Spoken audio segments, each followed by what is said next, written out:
Hello everyone, good morning to one and all present over here and welcome to Competitive Education Center। आज हम electrical के MCQ question solve करेंगे। ये basic MCQ question है जो आपके गेट को और आरआरबी और अपकमिंग इलेक्ट्रिकल एग्जाम्स के लिए बहुत ज़्यादा इम्पोर्टेंट है। तो हम थ्योरेटिकल टाइप के क्वेश्चंस आज 15 देखेंगे। So let's start with the first one. Which test is perform before commissioning of cable. कि इसमें पूछा गया है कि केबल के कम्बशनिंग जब केबल को हम लगाते हैं अपने मशीन के लिए अपने फीडर्स में तो कौन सा टेस्ट करते हैं। तो इसमें ऑप्शंस दिया हुआ है conductor resistance test,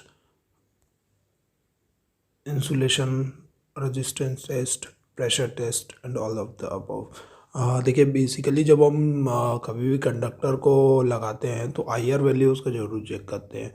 IR value is very much important. अगर ये नहीं होगा तो अपने केबल ब्लास्ट हो जाएगा, शॉर्ट सर्किट हो जाएगा।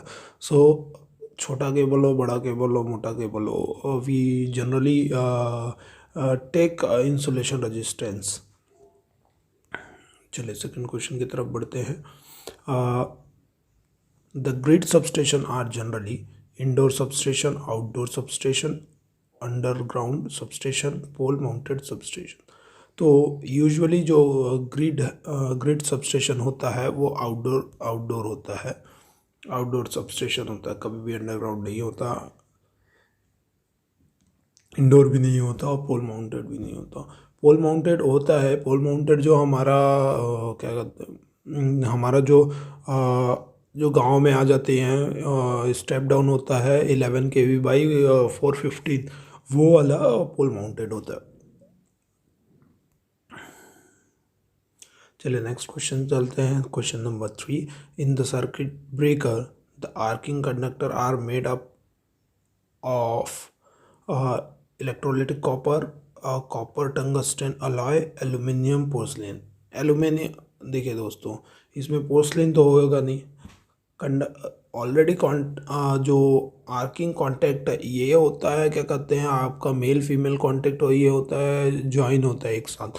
तो इस केस में पोर्सलिन का कभी भी होगा नहीं, तो पास कैसे होगा करंट। ठीक है, एल्यूमिनियम का हीट अगर जनरेट होगा तो एल्यूमिनियम जल्दी से पिघल जाएगा, सो एल्यूमिनियम भी नहीं होगा। ठीक है, अब रही बात इलेक्ट्रोलाइटिक कॉपर और कॉपर टंगस्टन अलॉय। तो ये दो ऑप्शन है, तो इन दोनों ऑप्शन में जो सबसे बेस्ट ऑप्शन है वो है कॉपर टंगस्टन अलॉय, क्योंकि टंगस्टन जो है हीट को सबसे ज़्यादा बियर करता है। सो दैट्स वाई, और कंडक्टर जो है सबसे अच्छा, कॉपर जो है सबसे अच्छा कंडक्टर है। So that's why copper tungsten alloy is the correct answer for this particular thing. चलिए क्वेश्चन नंबर 4 की तरफ आगे बढ़ते हैं। Electrical fault can be prevented by increasing the value of earth resistance, bye avoiding overloading, by using inferior quality of the material, by using proper rating protective device. Guys देखिए, कभी भी जो circuit की बात करते हैं हम लोग उसमें अर्थिंग रेजिस्टेंस को सबसे मिनिमम रखते हैं। तो ये वाला ऑप्शन तो पहले ही गलत हो चुका है। दूसरा है कि by using inferior quality of the material, inferior quality of the material रखेंगे नहीं, ये सबसे जल्दी फॉल्ट इसमें आएगा, तो हम ये भी नहीं रखेंगे। अब इसमें दो ऑप्शन है गाइस, बाय अवॉइडिंग ओवरलोडिंग और by using proper rating of protective device. Usually अगर हम इलेक्ट्रिक फॉल्ट बाई चांस आता भी है तो हम उसको सबसे जल्दी प्रोक्योर करेंगे या बचाएंगे अगर हमारे पास प्रोटेक्टिव डिवाइस सही रहा तो। So answer will be D. Overloading का केस तो तभी आएगा जब फॉल्ट आ जाएगा, कोई प्रॉब्लम हो जाएगा, और वो एक्सटर्नल फोर्सेस के कारण भी आ सकता है। सो इस सब से बचाने के लिए हमारे पास जो उसके प्रोटेक्टिव डिवाइस है वो सही होने चाहिए। चलिए क्वेश्चन नंबर 5 पे चलते हैं। Series reactor are used to first improve transmission efficiency, improve power factor of the system, improve voltage regulation, to bring down the fault level. तो इसका जो करेक्ट आंसर, तो गाइज इसका करेक्ट आंसर है to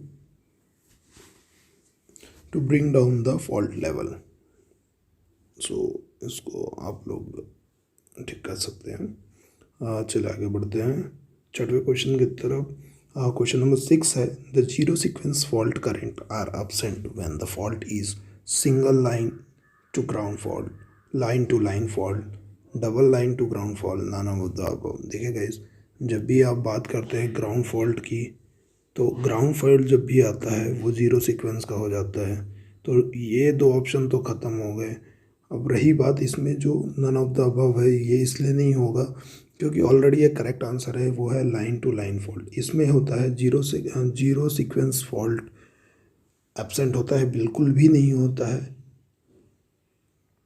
तो ये इसका करेक्ट आंसर है गाइस। चलिए आगे बढ़ते हैं क्वेश्चन नंबर 7 की तरफ। SF6 circuit breaker have the drawback of ceiling problem of gas, ingress moisture in the gas system, dangerous deterioration of SF6 within time, both A and B।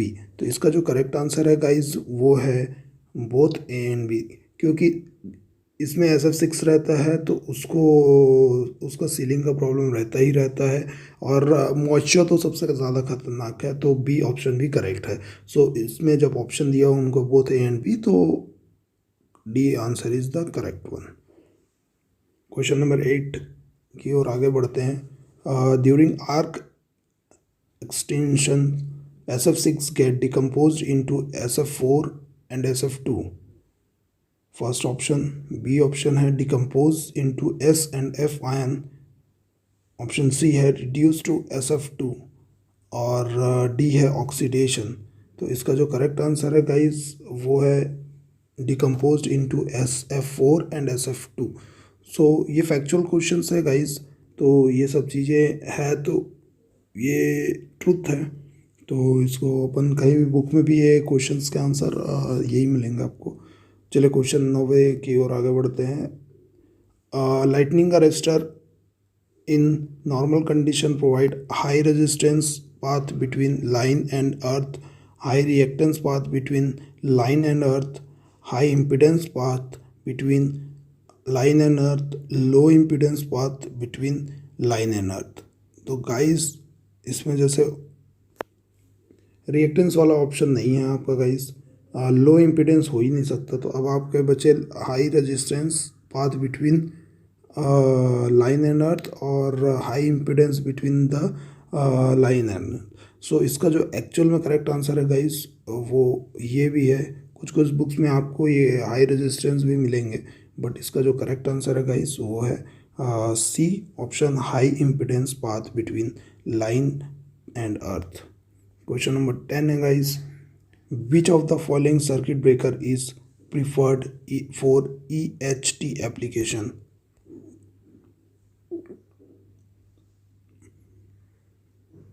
इसके लिए guys air वाला circuit breaker कभी भी use नहीं करते, और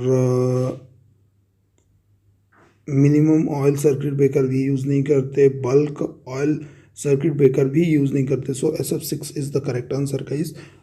SF6 आपके switch yards में यूज़ होते हैं 132 एंड अबव ट्रांसमिशन के बीच में। अपन जब ब्रेकर यूज़ करते हैं तो वो SF6 ब्रेकर को ही यूज़ करते हैं।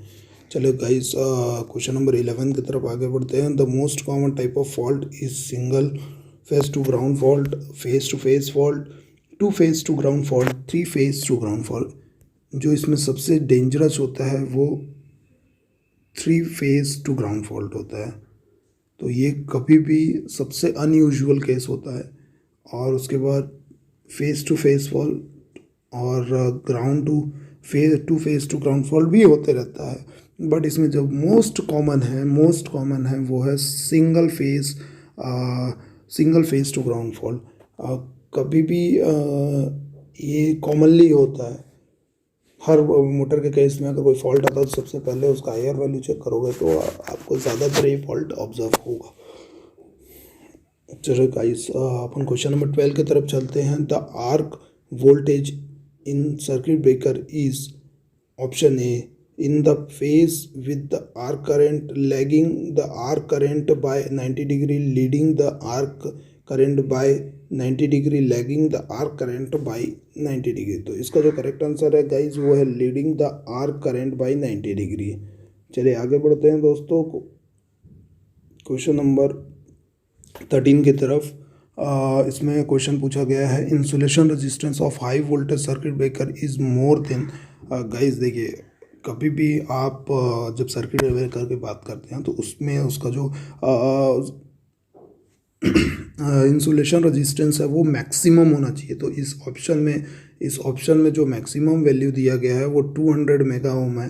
तो ये 200 मेगा ओम ही करेक्ट आंसर होगा। अगर इससे ज़्यादा वैल्यू दी होती तो हम उस पर उसको टिक करते, बट यूजुअली इसमें कम से कम में 200 मेगा ओम तो आना ही चाहिए। चलिए दोस्तों आगे बढ़ते हैं क्वेश्चन नंबर 14 की तरफ। The purpose of breakup protection is to increase the speed, to increase reach, to leave no blind spot, to increase the production reliability। तो गाइज इसका जो करेक्ट आंसर है वो है to increase the protection reliability. देखिए reach तो हम हर एक पॉइंट पे रीच करते हैं, हर एक पॉइंट पे रीच करते हैं, इसलिए बाइंड स्पॉट भी नहीं होता। तो ये दोनों ऑप्शन तो नहीं होंगे गाइज। अब to increase the speed and to increase the protection reliability. अब देखिए जो टाइमिंग हमने फर्स्ट केस के लिए सेट किया होगा, फर्स्ट प्रोटेक्शन लेवल के लिए सेट किया होगा, सेट प्रोटेक्शन लेवल, उसके हिसाब से वो एक्ट करेगा। सो टू इंक्रीज द स्पीड करने का कोई मतलब नहीं है। सो इसका जो करेक्ट आंसर है वो है टू इंक्रीज प्रोटेक्शन रिलायबिलिटी। चलिए क्वेश्चन नंबर 15 की तरफ आगे बढ़ते हैं। तो उसका क्वेश्चन है the circuit breaker employ in railway applications are vacuum circuit breaker, SF6 circuit breaker, oil type, air break circuit breaker. तो इसमें इसका जो करेक्ट आंसर है गाइस या तो वैक्यूम सर्किट ब्रेकर होगा या फिर SF6 सर्किट ब्रेकर होगा। रीज़न बिहाइंड क्योंकि ये ऑप्शन थोड़ा सा कंफ्यूजन है, बट वैक्यूम सर्किट ब्रेकर को ज़्यादा केस में यूज़ करने की कोशिश करेंगे क्योंकि यहाँ पर ये इसका हो जाता है मेंटेनेंस कॉस्ट सबसे लो। So people prefer vacuum circuit breaker for these in these applications. So these are only 15 question guys। हम अपकमिंग वीडियोस में आपके लिए और वीडियोस लेके आएंगे। होप आपको ये वीडियोस अच्छे लगे होंगे। अगर इसमें कोई प्रॉब्लम है, कोई डाउट है तो आप गाइज कमेंट बॉक्स पे कमेंट कर सकते हैं।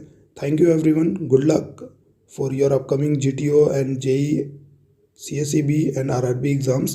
Prepare well and get maximum recommended from that exam। Thank you guys।